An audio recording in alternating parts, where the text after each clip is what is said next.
ਅਫਸੋਸ ਤਾਂ ਨਹੀਂ, ਪ੍ਰਧਾਨਗੀ ਛੱਡ ਕੇ ਆਪਣੇ ਹਲਕੇ 'ਚ ਮੁੜੇ ਹੋ। ਇਕੱਲੇ ਵਿਧਾਨ ਸਭਾ ਹਲਕਾ ਭੁਲੱਥ ਦੀ ਗੱਲ ਨਹੀਂ ਸੀ। ਹਲਕਾ ਭੁਲੱਥ ਵਿੱਚ ਤੇ ਮੈਂ ਕਿਸੇ ਨੂੰ ਖਿਲਾਰ ਦਿੰਦੀ, ਚੋਣ ਸਾਡੀ ਕਲੀਅਰ ਸੀ। ਪਿਛਲੀ ਵਾਰ 2017 ਦੇ ਵਿੱਚ ਤੁਸੀਂ 6000 ਵੋਟਾਂ ਦੇ ਨਾਲ ਯੁਵਰਾਜ ਜੀ ਹਾਰੇ ਸੀਗੇ, ਤਾਂ ਇਸ ਵਾਰ ਚੁਣੌਤੀ ਮੰਨਦੇ ਹੋ ਕਿਸੇ ਨੂੰ ਕਿ ਜਾਂ ਫਿਰ ਇਹ 6000 ਦਾ ਫਰਕ ਕੱਢਦੇ ਹੋ? ਜ਼ਮਾਨਤ ਜੇ ਪੰਜਾਬ 'ਚ ਜਮਤ ਹੋਈ ਸੀ ਨਾ ਕਾਂਗਰਸ ਦੀ, ਤੇ ਇੱਥੇ ਹੋਈ ਸੀ। ਮੈਂ ਇੱਕ ਦਿਨ ਰਣਜੀਤ ਸਿੰਘ ਰਾਣਾ ਹੋਣਾ ਨਾਲ ਇੰਟਰਵਿਊ ਕੀਤਾ, ਉਹ ਕਹਿੰਦੇ ਆ ਕਿ ਭੁਲੱਥ ਹਲਕੇ ਦੇ ਵਿੱਚ ਸੁਖਪਾਲ ਖਹਿਰਾ ਤੇ ਬੀਬੀ ਜਗੀਰ ਕੌਰ ਰਲ ਕੇ ਖਿੱਚੀ ਜਾਂਦੇ ਕੰਮ। ਮੈਂ ਦੇਖੋ ਜੀ ਕਿਸੇ ਦਾ ਜਵਾਬ ਨਹੀਂ ਦੇਣਾ। ਅਗਰ ਤੁਹਾਡੀ ਇੱਛਾ ਹੁੰਦੀ ਤਾਂ ਤੁਸੀਂ ਦੁਬਾਰਾ ਚੋਣ ਦੇ ਵਿੱਚ ਜੇ ਉਤਰਦੇ ਸ਼੍ਰੋਮਣੀ ਕਮੇਟੀ ਦੀ ਤਾਂ ਤੁਸੀਂ ਜਿੱਤ ਸਕਦੇ ਸੀ।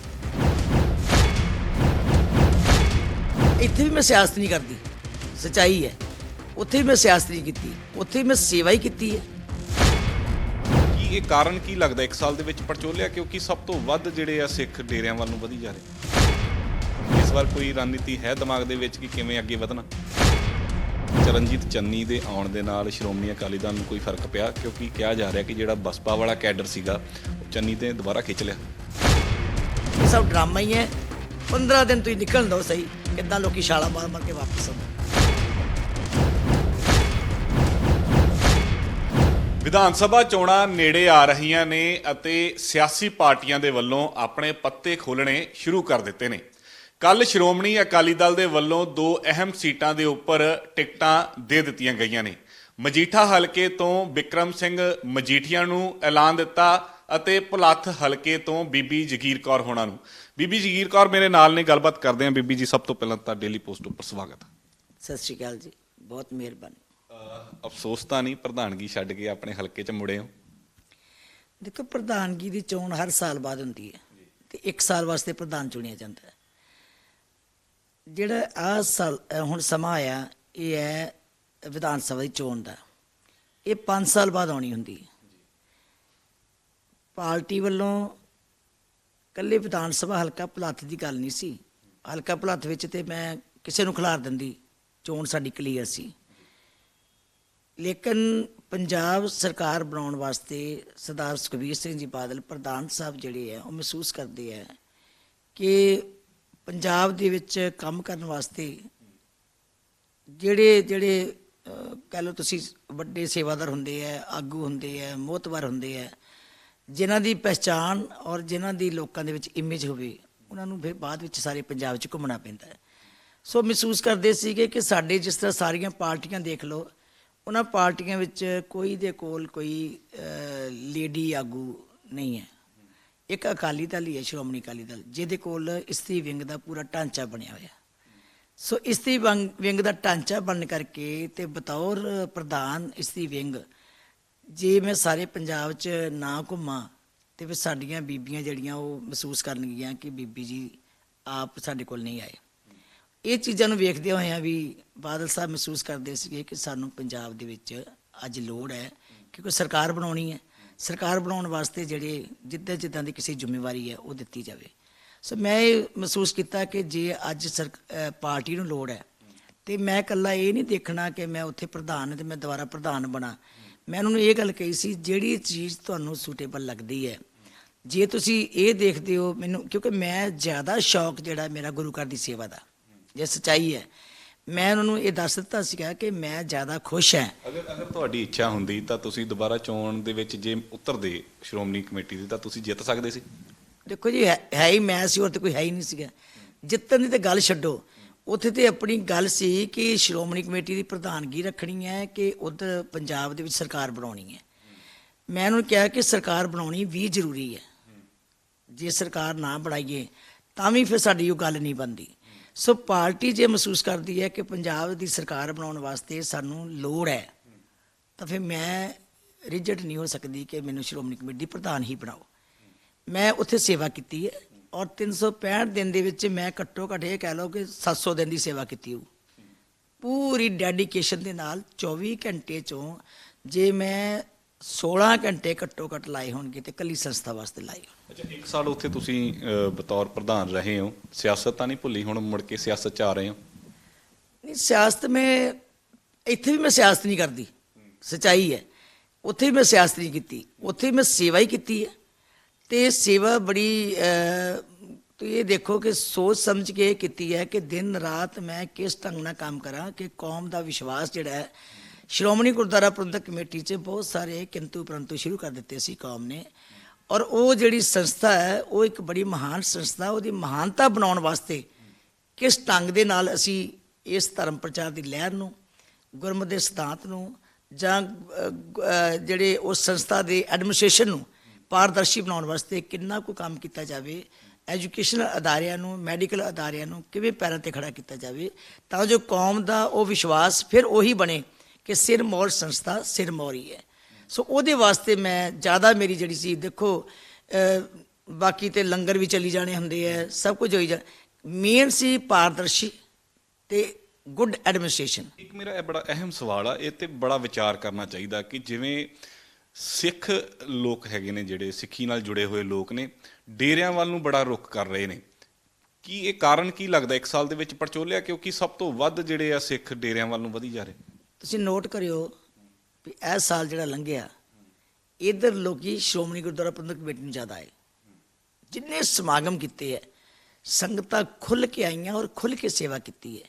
ਔਰ ਇਸ ਸਾਲ ਦੇ ਵਿੱਚ ਤੁਸੀਂ ਕੋਈ ਸਮਾਗਮ ਦੱਸੋ ਜਿਹੜਾ ਕਿ ਉਹ ਵੱਡੇ ਹੋਏ ਹੋਣਗੇ, ਜਿੱਧਰ ਲੋਕਾਂ ਨੇ ਇਹ ਕਿਹਾ ਵੀ ਸ਼੍ਰੋਮਣੀ ਕਮੇਟੀ 'ਚ ਘਾਟ ਆਈ ਹੈ ਤੇ ਉਧਰ ਫੈਲਾਅ ਹੋਇਆ। ਮੇਰਾ ਖਿਆਲ ਹੈ ਕਿ ਆਹ ਵਰਾ ਜਿਹੜਾ ਮੇਰੀ ਜ਼ਿੰਦਗੀ ਦਾ ਔਰ ਸ਼੍ਰੋਮਣੀ ਗੁਰਦੁਆਰਾ ਪ੍ਰਬੰਧਕ ਕਮੇਟੀ ਦੇ ਇਤਿਹਾਸ ਦਾ ਵੀ ਗੋਲਡਨ ਵਰਾ ਹੋਏਗਾ, ਜਿੱਥੇ ਇੱਕ ਵੀ ਕਿੰਤੂ ਨਹੀਂ ਹੋਇਆ, ਇੱਕ ਵੀ ਨੈਗੇਟਿਵ ਕੋਈ ਖਬਰ ਨਹੀਂ ਆਈ, ਇੱਕ ਵੀ ਨੈਗੇਟਿਵ ਕਿਸੇ ਦਾ ਬਿਆਨ ਨਹੀਂ ਆਇਆ, ਇੱਕ ਵੀ ਕੋਈ ਵਿਅਕਤੀ ਨੇ ਉੱਥੇ ਨੁਕਸ ਨਹੀਂ ਕੱਢਣ ਦੀ ਕੋਸ਼ਿਸ਼ ਕੀਤੀ ਵੀ ਇੱਥੇ ਆਹ ਹੋ ਰਿਹਾ, ਇੱਥੇ ਨਹੀਂ ਹੋ ਰਿਹਾ। ਇਟ ਮੀਨਸ ਕਿ ਸੰਗਤ ਸੈਟਿਸਫਾਈ ਹੋਈ ਹੈ ਕਿ ਜਿਸ ਢੰਗ ਨਾਲ ਸ਼੍ਰੋਮਣੀ ਗੁਰਦੁਆਰਾ ਪ੍ਰਬੰਧਕ ਕਮੇਟੀ ਨੂੰ ਕੰਮ ਕਰਨਾ ਚਾਹੀਦਾ। ਕੰਮ ਉਸ ਹੁਣ ਪ੍ਰਧਾਨ ਆਏ ਨੇ, ਉਹ ਸੈਟੀਸਫਾਈ ਰੱਖ ਪਾਉਣਗੇ? ਤੁਸੀਂ ਉਹਨਾਂ ਨੂੰ ਦੱਸੇ ਗੁਣ ਕੋਈ ਦੇ ਕੇ ਆਏ ਹੋ? ਮੇਰੇ ਨਾਲ ਹੀ ਚੀਫ ਸੈਕਟਰੀ ਸੀਗੇ ਜੀ, ਉਹ ਵੀ ਇਹਨਾਂ ਖਿਆਲਾਂ ਦੇ ਹੀ ਹੈ ਕਿ ਅਸੀਂ ਸ਼੍ਰੋਮਣੀ ਗੁਰਦੁਆਰਾ ਪ੍ਰਬੰਧਕ ਕਮੇਟੀ ਖਾਲਸਾ ਪੰਥ ਦੀ ਮਜ਼ਬੂਤੀ ਵਾਸਤੇ ਕੰਮ ਕਰਨਾ। ਮੇਰੇ ਨਾਲ ਹੀ ਉਹਨਾਂ ਨੇ ਕੰਮ ਕੀਤਾ। ਉਹ 96 ਤੋਂ ਲੈ ਕੇ ਵਿੱਚ ਮੈਂਬਰ ਹੈ, ਇਹ ਨਹੀਂ ਕਿ ਉਹ ਨਵੇਂ ਹੈ। ਉਹਨਾਂ ਦਾ ਵੀ ਤਜਰਬਾ ਬਤੌਰ ਜਨਰਲ ਸਕੱਤਰ ਵੀ ਰਿਹਾ, ਬਤੌਰ ਚੀਫ ਸੈਕਟਰੀ ਵੀ ਰਿਹਾ, ਬਤੌਰ ਮੇਰੇ ਨਾਲ ਕੰਮ ਕੀਤਾ। ਹਾਂ, ਟੇਸਟ ਥੋੜ੍ਹਾ ਬਹੁਤਾ ਬੰਦੇ ਦਾ ਫਰਕ ਹੋ ਸਕਦਾ ਹੈ। ਮੇਰਾ ਟੇਸਟ ਜਿਹੜਾ ਸੀਗਾ ਉਹ 24 ਘੰਟੇ ਦੇ ਵਿੱਚੋਂ 16-18 ਘੰਟੇ ਕੰਮ ਕਰਨਾ ਸੀਗਾ। ਇਹ ਕੰਮ ਦੀ ਕੈਪੈਸਿਟੀ ਕਿਹਦੀ ਕਿੰਨੀ ਹੈ, ਇਹ ਆਪਣੀ ਆਪਣੀ ਹੁੰਦੀ ਹੈ। ਕੰਮ ਉਹ ਵੀ ਕਰ ਸਕਦੇ ਆ, ਲੇਕਿਨ ਪਹਿਲਾਂ ਜਦੋਂ ਐਜ਼ ਏ ਚੀਫ ਸੈਕਟਰੀ ਉਹ ਹਫਤੇ 'ਚ 2 ਦਿਨ ਆਉਂਦੇ ਸੀਗੇ ਤੇ ਉਹ ਕੰਮ ਕਰਕੇ ਆਪਣਾ ਚਲੇ ਜਾਂਦੇ ਸੀਗੇ। ਲੇਕਿਨ ਮੈਂ ਨਾ ਕੋਈ ਐਤਵਾਰ ਦੇਖਿਆ, ਨਾ ਕੋਈ ਮੈਂ ਸ਼ਨੀਚਰਵਾਰ ਦੇਖਿਆ। ਮੈਂ ਪੂਰਾ ਹਫਤਾ ਤਕਰੀਬਨ ਇਹ ਕਹਿ ਲਓ ਕਿ 365 ਦਿਨ 'ਚੋਂ ਘੱਟੋ ਘੱਟ ਮੈਂ 330 ਦਿਨ ਜਾਂ 320 ਦਿਨ ਉੱਥੇ ਬੈਠੀ ਹੋਊਗੀ। ਅੱਛਾ, ਥੋੜਾ ਸਿਆਸਤ ਬਾਰੇ ਹੁਣ ਗੱਲ ਕਰ ਲੈਂਦੇ, ਕਿਉਂਕਿ ਤੁਸੀਂ ਇਸ ਹਲਕੇ ਦੇ ਵਿੱਚ ਬਤੌਰ ਕੈਂਡੀਡੇਟ ਆ ਗਏ ਹੋ। ਪਿਛਲੀ ਵਾਰ 2017 ਦੇ ਵਿੱਚ ਤੁਸੀਂ 6000 ਵੋਟਾਂ ਦੇ ਨਾਲ ਯੁਵਰਾਜ ਜੀ ਹਾਰੇ ਸੀਗੇ, ਤਾਂ ਇਸ ਵਾਰ ਚੁਣੌਤੀ ਮੰਨਦੇ ਹੋ ਕਿਸੇ ਨੂੰ, ਕਿ ਜਾਂ ਫਿਰ ਇਹ 6000 ਦਾ ਫਰਕ ਕੱਢ ਦਿਓਗੇ? ਦੇਖੋ, ਪਿਛਲੀ ਵਾਰੀ ਸਾਡੀ ਵੋਟ ਸੀ 41000 ਕੁਝ, ਉਹਦੀ ਸੀ 45000 ਕੁਝ, ਮਤਲਬ 5500 ਦਾ ਫਰਕ ਸੀ। ਕਾਂਗਰਸ ਅਤੇ ਆਮ ਆਦਮੀ ਪਾਰਟੀ ਇਹ ਇਕੱਠੇ ਹੋ ਗਏ।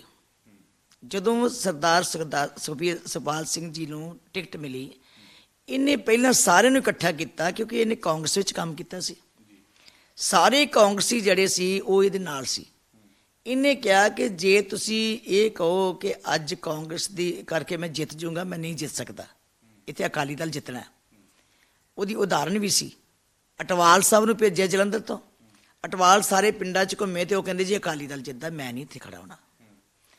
ਇਹਨੇ ਫਿਰ ਇੱਕ ਸਕੀਮ ਲੜਾਈ ਵੀ ਜੇ ਟਿਕਟ ਮੈਂ ਲਵਾਂ ਤੇ ਮੈਂ ਅਕਾਲੀ ਦਲ ਨਹੀਂ ਹਰਾ ਨਹੀਂ ਸਕਦਾ, ਕਾਂਗਰਸ ਵਿੱਚ ਮੈਂ ਜਿੱਤਣਾ ਨਹੀਂ। ਹਾਲਾਤ ਮਾੜੇ ਸੀ ਉਸ ਵੇਲੇ। ਫਿਰ ਜਿਹੜੀ ਦਿਮਾਗ 'ਚ ਇਹ ਆ ਗਈ ਕਿ ਆਮ ਆਦਮੀ ਪਾਰਟੀ ਵਾਲੇ ਪਾਸੇ ਜਿਹੜੇ NRI ਹੈ ਜਾਂ ਕੋਈ ਨੌਜਵਾਨ ਪੀੜ੍ਹੀ ਸੀ, ਉਹ ਉੱਧਰ ਨੂੰ ਝੁਕਾ ਰੱਖਣ ਲੱਗ ਪਈ। ਉਹ ਇਹਨਾਂ ਨੇ ਇੱਕ ਸਕੀਮ ਬਣਾ ਲਈ ਕਿ ਟਿਕਟ ਲੈ ਲਓ ਆਮ ਆਦਮੀ ਪਾਰਟੀ 'ਚੋਂ, ਵੋਟ ਸਾਰੇ ਕਾਂਗਰਸੀ ਵੀ ਇੱਧਰ ਪਾ ਦਿਓ। ਕੈਪਟਨ ਸਾਹਿਬ ਨੇ ਕੀ ਕੀਤਾ ਕਿ ਜਿਹੜਾ ਸਾਡਾ ਅਕਾਲੀ ਦਲ ਦਾ ਵਰਕਰ ਸੀ ਰਣਜੀਤ ਸਿੰਘ, ਉਹਨੂੰ ਟਿਕਟ ਦੇ ਦਿੱਤੀ। ਇਹਦਾ ਮਤਲਬ ਕਿ ਇਹਨਾਂ ਦੀ ਕੰਪਰੋਮਾਈਜ਼ਿੰਗ ਨੇਚਰ ਚੱਲੀ। ਉਹਨੂੰ ਟਿਕਟ ਦੇ ਦਿੱਤੀ, ਹਾਲਾਂਕਿ ਉਹਦਾ ਮੇਰੇ ਨਾਲ ਤਾਂ ਅਕਾਲੀ ਦਲ 'ਚ ਸੀ। 5500 ਵੋਟ ਉਹਨੂੰ ਪਈ। ਜ਼ਮਾਨਤ ਜੇ ਪੰਜਾਬ 'ਚ ਜਮਤ ਹੋਈ ਸੀ ਨਾ ਕਾਂਗਰਸ ਦੀ, ਤੇ ਇੱਥੇ ਹੋਈ ਸੀ। ਇਹਦਾ ਮਤਲਬ ਕਿ ਜਦੋਂ ਸਰਦਾਰ ਸੁਖਪਾਲ ਸਿੰਘ ਖਹਿਰਾ ਵੀ ਖਲੋਂਦੇ ਕਾਂਗਰਸ ਵੱਲੋਂ, ਤੇ ਕਿੰਨੀ ਕੋ ਅੱਗੇ ਕੱਢ ਜਾਂਦੇ। ਅੱਛਾ ਜੀ, ਤੁਸੀਂ ਕਹਿੰਦੇ ਹੋ ਕਿ ਇਹਨਾਂ ਦੋਵਾਂ ਨੇ ਰਲ ਕੇ ਗੇਮ ਖੇਡੀ, ਦੂਜੇ ਪਾਸੇ ਇੱਕ ਦਿਨ ਮੈਂ ਕਹਿੰਦੀ ਉਹਨਾਂ ਦੋਵਾਂ ਨੇ, ਕਾਂਗਰਸ ਨੇ ਤੇ ਆਮ ਆਦਮੀ ਪਾਰਟੀ ਦੀ, ਇਹਨਾਂ ਨੇ ਵੋਟ ਜਿਹੜੀ ਸੀ ਨਾ ਜੀ, ਉਹ ਦੋਵਾਂ ਦੀ ਵੋਟ ਇਕੱਠੀ ਹੋਈ ਹੈ। ਉਹੀ ਗੱਲ ਕਰ ਰਿਹਾ। ਮੈਂ ਇੱਕ ਦਿਨ ਰਣਜੀਤ ਸਿੰਘ ਰਾਣਾ ਹੋਣਾ ਨਾਲ ਇੰਟਰਵਿਊ ਕੀਤਾ, ਉਹ ਕਹਿੰਦੇ ਆ ਕਿ ਭਲੱਥ ਹਲਕੇ ਦੇ ਵਿੱਚ ਸੁਖਪਾਲ ਖਹਿਰਾ ਤੇ ਬੀਬੀ ਜਗੀਰ ਕੌਰ ਰਲ ਕੇ ਖਿੱਚੀ ਜਾਂਦੇ ਕੰਮ। ਮੈਂ ਦੇਖੋ ਜੀ ਕਿਸੇ ਦਾ ਜਵਾਬ ਨਹੀਂ ਦੇਣਾ। ਸਰਦਾਰ ਸੁਖਪਾਲ ਸਿੰਘ ਖਹਿਰਾ ਤੇ ਮੇਰਾ, ਤੁਸੀਂ ਸੋਚ ਸਕਦੇ ਹੋ ਵੀ ਅਸੀਂ ਕਦੇ ਇਕੱਠੇ ਹੋ ਗੱਲ ਕਰ ਸਕਦੇ ਹੋਵਾਂਗੇ? ਬੜੇ ਅਫਸੋਸ ਹੈ ਮੈਨੂੰ ਇਹ ਗੱਲ ਕਹਿਣੀ, ਜਿਹੜਾ ਉਹ ਕਹਿੰਦਾ, ਮੈਂ ਉਹਦਾ ਜਵਾਬ ਹੀ ਨਹੀਂ ਦੇਣਾ ਜੀ। ਤੁਸੀਂ ਰਣਜੀਤ ਸਿੰਘ ਦੀ ਗੱਲ ਮੈਨੂੰ ਕੀ ਪੁੱਛਦੇ ਦੱਸੋ? ਉਹ ਆਪਣੀ ਲੜਾਈ ਲੜੇ ਵਿਚਾਰਾ, ਆਪਣਾ ਭਰਾ ਵਾ ਛੋਟਾ, ਮੇਰੇ ਨਾਲ ਤੇ ਰਿਹਾ, ਇਕੱਠੇ ਅਸੀਂ ਰਹੇ ਹਾਂ ਜੀ ਅਕਾਲੀ ਦਲ। ਤੁਹਾਡੇ ਲਈ ਭਰਾ ਹੀ ਆ? ਮੇਰਾ ਭਰਾ ਹੀ ਹੈ ਜੀ। ਦੇਖੋ ਮੇਰੇ ਲਈ ਤੇ ਸਰਦਾਰ ਸੁਖਪਾਲ ਸਿੰਘ ਬਾਰੇ ਵੀ ਮੈਂ ਕੁਝ ਨਹੀਂ ਕਹਿਣਾ। ਚੋਣਾਂ ਲੜਨੀਆਂ, ਪੋਲੀਟਿਕਸ ਕਰਨੀ, ਪੋਲੀਟੀਕਲ ਲੜਾਈ ਲੜਨੀ, ਉਹ ਸਾਡੀ ਵੱਖਰੀ ਹੈ। ਲੇਕਿਨ as a human being, as a ਮਨੁੱਖਤਾ, ਮੈਂ ਕਿਸੇ ਦੇ ਖਿਲਾਫ ਨਹੀਂ ਬੋਲਣਾ। ਨਾ ਮੈਂ ਰਣਜੀਤ ਸਿੰਘ ਨੂੰ ਮਾੜਾ ਕਹਿਣਾ, ਨਾ ਮੈਂ ਸੁਖਪਾਲ ਸਿੰਘ ਨੂੰ ਕਹਿਣਾ। ਜਿਹਨੇ ਜੋ ਕਰਨਾ ਉਹ ਕਰਨਾ, ਮੈਂ ਕਿਸੇ ਦੇ ਬਾਰੇ ਨਹੀਂ ਕੁਝ ਕਹਿਣਾ। ਸੁਖਪਾਲ ਖਹਿਰਾ ਨੂੰ ਈਡੀ ਦੇ ਵੱਲੋਂ ਗ੍ਰਿਫਤਾਰ ਕਰ ਲਿਆ ਗਿਆ 28 ਦਿਨ ਦੇ ਉੱਪਰ, ਉਹ ਜੁਡੀਸ਼ੀਅਲ ਰਿਮਾਂਡ ਦੇ ਉੱਪਰ ਚੱਲ ਰਹੇ ਆ। ਲੱਗਦਾ ਕਿ ਉਹਨਾਂ ਦਾ ਬੇਟਾ ਹੁਣ ਅੱਗੇ ਐਕਟਿਵ ਹੋ ਰਿਹਾ, ਤਾਂ ਉਹ ਚੋਣ ਲੜ ਸਕਦਾ? ਕੋਈ ਲੜ ਸਕਦਾ ਜੀ। ਮੇਰੇ ਵੱਲੋਂ ਸਰਦਾਰ ਸੁਖਪਾਲ ਸਿੰਘ ਲੜਨ, ਮੇਰੇ ਵੱਲੋਂ ਉਹਦਾ ਬੇਟਾ ਲੜੇ, ਮੇਰੇ ਵੱਲੋਂ ਉਹਦੀ ਵਾਈਫ ਲੜੇ, ਇਹ ਉਹਨਾਂ ਦੀ ਪਾਰਟੀ ਦਾ ਮਸਲਾ। ਇੱਕ ਰਣਨੀਤੀ ਹੁੰਦੀ ਹੈ ਕਿ ਦਿਮਾਗ ਦੇ ਵਿੱਚ ਲੀਡਰ ਦੇ ਕਿ ਮੈਂ ਇਸ ਤਰੀਕੇ ਨਾਲ ਚੱਲੂੰਗਾ, ਪਿਛਲੀ ਵਾਰੀ ਜੇ ਮਾਤ ਖਾਧੀ ਸੀ ਤੇ ਇਸ ਵਾਰੀ ਮੈਂ ਇਹ ਰਣਨੀਤੀ ਘੜੂੰਗਾ। ਇਸ ਵਾਰ ਕੋਈ ਰਣਨੀਤੀ ਹੈ ਦਿਮਾਗ ਦੇ ਵਿੱਚ ਕਿ ਕਿਵੇਂ ਅੱਗੇ ਵਧਣਾ? ਦੇਖੋ ਅਸੀਂ, ਮੇਰਾ ਖਿਆਲ ਮੇਰੀ ਤਾਂ ਸਿੰਪਲ ਲਾਈਫ ਹੈ। ਮੈਂ ਸੰਗਤਾਂ 'ਚ ਜਾਂਦੀ ਹਾਂ, ਸੰਗਤਾਂ ਨੂੰ ਵੋਟਾਂ ਲਈ ਕਹਿੰਦੀ ਹਾਂ, ਸੰਗਤਾਂ ਦੀਆਂ ਤਕਲੀਫਾਂ ਸੁਣਦੀ ਹਾਂ। ਨਾਲ ਹੀ ਮੈਂ ਇਕੱਲੇ ਚੋਣਾਂ 'ਚ ਨਹੀਂ ਕੰਮ ਕਰਦੀ। ਮੇਰੀ ਜ਼ਿੰਦਗੀ ਲਗਾਤਾਰ 40 ਸਾਲ ਦੀ ਲੋਕਾਂ ਨਾਲ ਜੁੜੀ ਹੈ। ਕੋਈ ਦਿਨ ਹੋਏਗਾ ਜਦੋਂ ਕਿ ਮੈਂ ਬਾਹਰ ਹੋਈ ਹੋਵਾਂ। 22 ਸਾਲ ਤੋਂ ਲਗਾਤਾਰ ਮੈਂ ਵਿਦੇਸ਼ ਤੱਕ ਨਹੀਂ ਗਈ। ਸਿਰਫ ਇੱਕ ਵਾਰੀ ਹੁਣ ਗਈ ਸੀ 15 ਕੁ ਦਿਨ ਵਾਸਤੇ। ਮੈਂ ਕਦੀ ਵਿਦੇਸ਼ ਵੀ ਨਹੀਂ ਗਈ। ਜਿਹੜਾ ਬੰਦਾ ਆਪਣੇ ਇਲਾਕੇ ਨੂੰ ਛੱਡ ਹੀ ਨਹੀਂ ਸਕਦਾ, ਆਪਣਾ ਘਰ ਹੀ ਨਹੀਂ ਛੱਡ ਸਕਦਾ, ਉਹ ਕਿਹੜਾ ਦੂਰ ਹੋ ਸਕਦਾ ਲੋਕਾਂ ਦੇ? ਮੈਨੂੰ ਲੋਕਾਂ ਦੀ ਸਾਈਕੋਲੋਜੀ ਦਾ ਪਤਾ, ਮੈਨੂੰ ਲੋਕਾਂ ਦੀ ਇੱਕ ਇੱਕ ਲੋੜ ਦਾ ਪਤਾ, ਲੋਕਾਂ ਦੀ ਇੱਕ ਇੱਕ ਤਕਲੀਫ ਦਾ ਪਤਾ। ਮੇਰਾ ਇੱਕ ਪਰਿਵਾਰ ਹੈ, ਪਰਿਵਾਰਾਂ ਦੀ ਤਰ੍ਹਾਂ ਅਸੀਂ ਰਹਿੰਦੇ ਹਾਂ, ਔਰ ਉਹਨਾਂ ਪਰਿਵਾਰਾਂ 'ਚ ਇੱਕ ਵੀ ਵਿਅਕਤੀ ਜਿਹੜਾ ਮੇਰੇ ਤੋਂ ਪਰੇ ਨਹੀਂ ਹੋਇਆ। ਕੋਈ ਸਗੋਂ ਸਾਥੀ ਵਧੇ ਹੋਣਗੇ, ਘਟੇ ਨਹੀਂ ਹੈ। ਮੈਨੂੰ ਇਹ ਆਸ ਹੀ ਨਹੀਂ, ਪੂਰਾ ਵਿਸ਼ਵਾਸ ਹੈ ਕਿ ਜਿਹੜੇ ਹਲਕਾ ਭਲੱਥ ਦੇ ਲੋਕ ਹੈ ਮੇਰੇ ਨਾਲ ਇੱਕ ਪਰਿਵਾਰ ਦੀ ਤਰ੍ਹਾਂ ਜੁੜੇ ਹੈ, ਤੇ ਮੈਂ ਉਹਨਾਂ ਨੂੰ ਪਰਿਵਾਰ ਸਮਝਦੀ ਹਾਂ। ਕੋਈ ਦੁੱਖ ਸੁੱਖ, ਕੋਈ ਵਿਆਹ ਸ਼ਾਦੀ, ਕੋਈ ਲੋੜ, ਕੋਈ ਤਕਲੀਫ ਦੇ ਵਿੱਚ ਮੈਂ ਕਦੀ ਪਰੇ ਹਟੀ ਨਹੀਂ। ਸੋ ਇਸ ਕਰਕੇ ਮੇਰੀ ਰਣਨੀਤੀ ਤਾਂ ਇਹੀ ਹੈ ਵੀ ਲੋਕਾਂ 'ਚ ਜਾਓ, ਲੋਕਾਂ 'ਚ ਬੈਠੋ, ਲੋਕਾਂ ਨਾਲ ਗੱਲਾਂ ਬਾਤਾਂ ਕਰੋ, ਲੋਕਾਂ ਦੀਆਂ ਵਿਚਾਰਾਂ ਸੁਣੋ, ਲੋਕਾਂ ਨੂੰ ਅੱਗੇ ਵਧਣ ਵਾਸਤੇ ਕਿੱਦਾਂ ਤੁਰਨਾ। ਮੈਂ ਕਦੀ ਇਹ ਨਹੀਂ ਕੀਤਾ ਤੁਹਾਡੇ ਲਈ ਆਹ ਕਰੂੰਗੀ, ਪਰ ਇਹ ਹੈਗਾ ਕਿ ਇਹ ਮੈਂ ਕਹਿ ਸਕਦੀ ਹਾਂ A to Z, ਜੇ ਪਿੰਡਾਂ 'ਚ ਤੇ ਸ਼ਹਿਰਾਂ 'ਚ ਕੋਈ ਸੀਵਰੇਜ ਦੇ ਕੰਮ ਹੋਏ ਹੋਣਗੇ, ਗਲੀਆਂ ਨਾਲੀਆਂ ਦੇ ਹੋਏ ਹੋਣਗੇ, ਸਕੂਲ ਅਪਗ੍ਰੇਡਿੰਗ ਦੇ ਹੋਏ ਹੋਣਗੇ, ਕਾਲਜ ਬਣਨ ਦੀ ਗੱਲ ਹੋਈ ਹੋਏਗੀ, ਜਾਂ ਕੋਈ ਵੱਡੇ ਡਿਵੈਲਪਮੈਂਟ ਦੇ ਕਾਰਜ ਸੜਕਾਂ ਦੇ ਹੋਏ ਹੋਣਗੇ, ਕੋਈ ਪੁਲਾਂ ਦੀ ਗੱਲ ਜਾਂ ਕੁਝ ਵੀ, ਉਹ ਸ਼੍ਰੋਮਣੀ ਅਕਾਲੀ ਦਲ ਦੀ ਸਰਕਾਰ ਵੇਲੇ ਹੋਏ। ਲੋਕਾਂ ਦਾ ਵਿਸ਼ਵਾਸ ਜਿੱਤਣਾ ਪਹਿਲਾਂ ਜ਼ਰੂਰੀ ਹੁੰਦਾ ਹੈ। ਲੋਕਾਂ ਦਾ ਵਿਸ਼ਵਾਸ ਮੇਰੇ 'ਚ ਕਿੰਨਾ, ਇਹ ਪੂਰੇ 40 ਸਾਲ ਤੋਂ ਮੈਂ ਜਾਣਦੀ ਹਾਂ। ਜੇ ਵਿਸ਼ਵਾਸ ਹੀ ਹੈ ਤੇ ਤਾਂ ਹੀ ਸੰਗਤ ਜਿਹੜੀ ਹੈ ਇਹ ਗੱਲ ਕਹਿੰਦੀ ਹੈ ਕਿ ਬੀਬੀ ਜੀ ਚੋਣ ਲੜੋ, ਸਰਕਾਰ ਬਣਾਉਣੀ ਹੈ, ਸਰਕਾਰ ਬਣਾਉਣੀ ਹੈ। ਸਰਕਾਰ ਦੀ ਚਿੰਤਾ ਸਾਨੂੰ, ਇਸ ਕਰਕੇ ਸਰਕਾਰ ਬਣਾਉਣ ਵਾਸਤੇ ਮੈਂ ਆਪਣੇ ਇਲਾਕੇ ਵਾਸਤੇ ਪਹਿਲਾਂ, ਬਾਕੀ ਮੇਰੀਆਂ ਸਰਦਾਰੀਆਂ ਬਾਅਦ 'ਚ।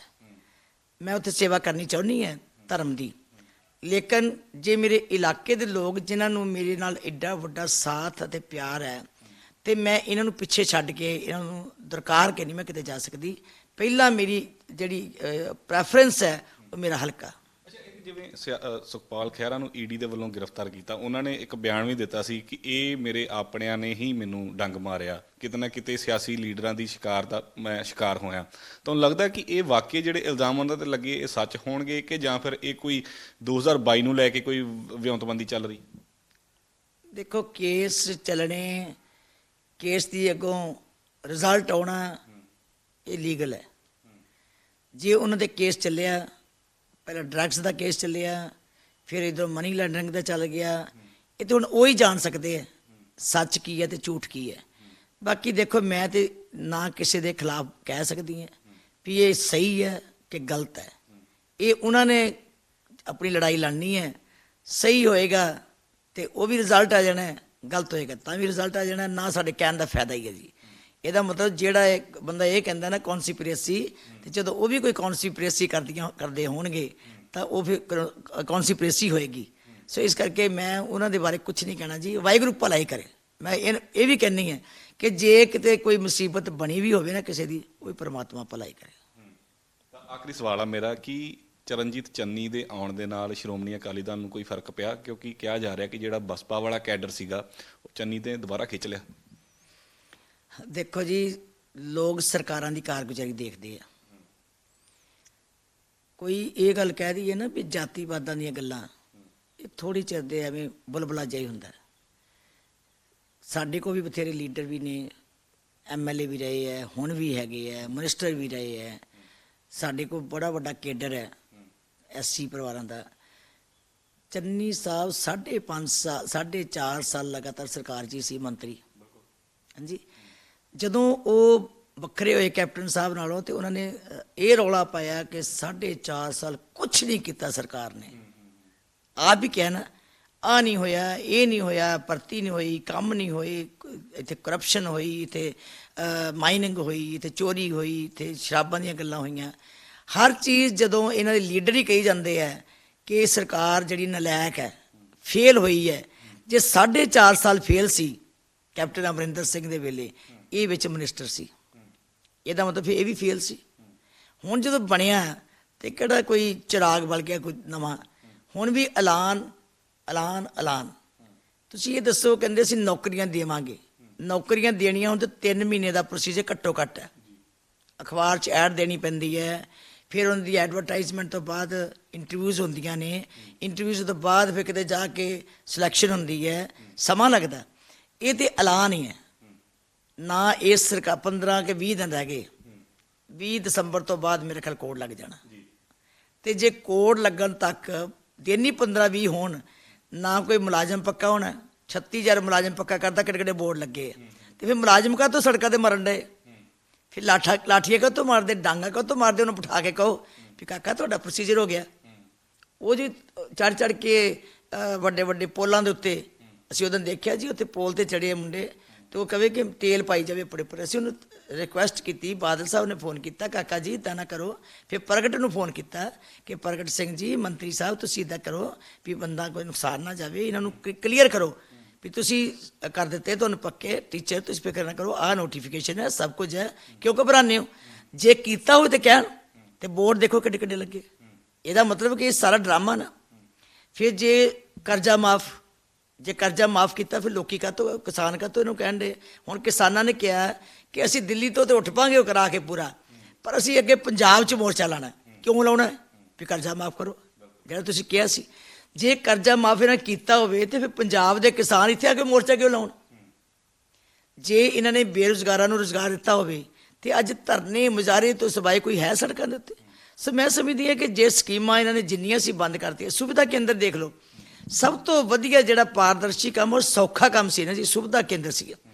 ਲੋਕਾਂ ਨੂੰ ਇੰਨਾ ਸੌਖਾ ਹੋ ਗਿਆ ਸੀ ਕਿ ਉਹ ਜਦੋਂ ਆਉਂਦੇ ਸੀਗੇ ਉੱਥੇ 5 ਰੁਪਏ ਜਮ੍ਹਾਂ ਕਰਾਓ, ਫੀਸ ਜਮ੍ਹਾਂ ਕਰਾਓ ਤੇ ਆਪਣੀ ਅਪਲਾਈ ਕਰਕੇ ਆ ਜਾਓ ਤੇ ਘਰ ਆ ਜਾਂਦੀ ਸੀ ਚੀਜ਼।